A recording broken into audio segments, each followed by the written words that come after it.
Hi Year 4, hope you're having a good week. So we're going to do some creative maths today. We've been looking this week at the perimeter and the area of a shape. So hopefully you've had a chance to look at a couple of other videos on our YouTube channel to help you out with that. Now, I think it's interesting for you to consider how maths is useful in the real world and how it can help you with various different jobs that you might want to do when you're older. Now, before I was a teacher, I had a job that relied a lot on understanding measurement, particularly understanding area. So I've been a teacher at English Martyrs I've worked at English Martyrs for 10 years, and then before that I worked at another school. But before that I was self-employed and I ran a business designing and making rugs. Now I've told a few of you about that and I've shown you the rug cushion in our classroom, and I'm going to show you some photos of the other rugs I made in a minute so that you can understand. And they were sold by the area. So the bigger the rug, the more money it would cost you, and the smaller the rug, the cheaper it would be. Now, when you're self-employed and you're making something, you have to charge your customer enough money to pay yourself for the time it took you to make it. And because I made these rugs by hand, small ones took less time than big ones. Makes sense really, doesn't it? So I would charge £20 per square foot of rug. Now, we used imperial measurements because that's what the customer would ask for. So instead of asking for 2-metre long rug, they would ask for a 6-foot long rug. Now, I'm not really sure why that they used imperial measurements, but they did more often than not. So that was how I charged £20 per square foot. So I'm going to show you some of my rugs, and you'll see in the bottom corner of the photo the price of these rugs, and you will see they were quite expensive. I personally couldn't have afforded to buy the rugs that I made, because when you're a self-employed artist you don't actually make a lot of money, and you have to charge a lot of money for what you do make because it takes you so long. So you'll see the price of the rugs in the bottom corner. You will also notice the name of my business, which is my name before I got married, so you'll see that as well. So I hope you enjoy looking at these. I certainly enjoyed digging them out of my files. A good trip down memory lane. After I've shown you the photos, we will have a look at some squared paper rug designs, and you can help me work out how much I'd have to charge for each of those designs.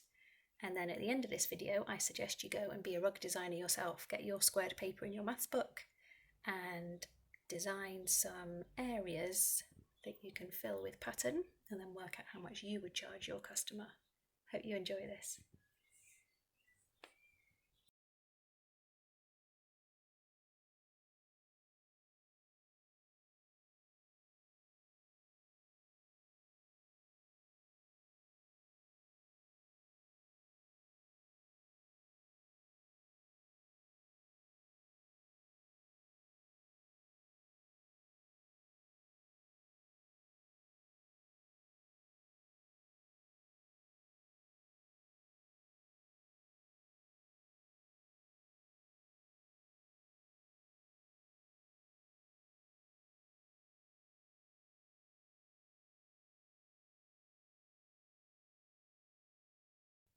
So here's your first rug design to consider. I want you to count how many squares we've got there. Each of these squares represents 1 square foot. So how many have we got?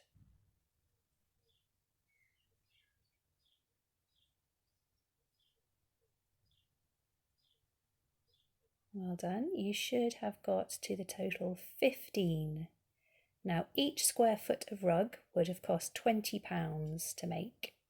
So if we've got 15 at £20 each, you need to do 15 times 20. Now you could do 15 times 2 and then multiply your answer by 10. That will give you the total cost of that rug design, and it was quite a popular size, that one. Next, have a go at this one. How many square feet have we got? By counting the squares, and then each one was £20, what would our total have been? These designs are called runners. Long thin rugs that go down a hallway or down the centre of a room. So what size have we got here? What is our area in square feet? And if each square foot is £20, how much will that cost our customer? Please pause the video at any point to do your calculations. Don't feel you need to rush. What about this one? How many square feet have we got? And how much would we be charging? Quite a snazzy design, that one. Don't think I would have sold many of that one. A bit too bright. People tend to go for more sort of natural muted colours, but some people went for bright ones. So this was another popular size that I used to make. How many square feet have I got here?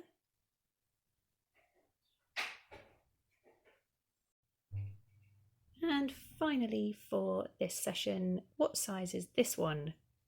I think I only made a couple at this size because, as you will see when you've done your calculation, this cost a lot of money. Count the squares carefully, multiply your answer by 2, then that answer multiplied by 10 will give you the cost of that rug. And when you've done that, I would like you to use your squared paper in your maths book to create your own rug designs of various sizes and shapes. Keep them rectilinear shapes, so shapes that meet at a right angle. Shapes where the lines meet at a right angle, I mean. And have fun being a rug designer. And who knows, maybe that's something you will do when you are grown up.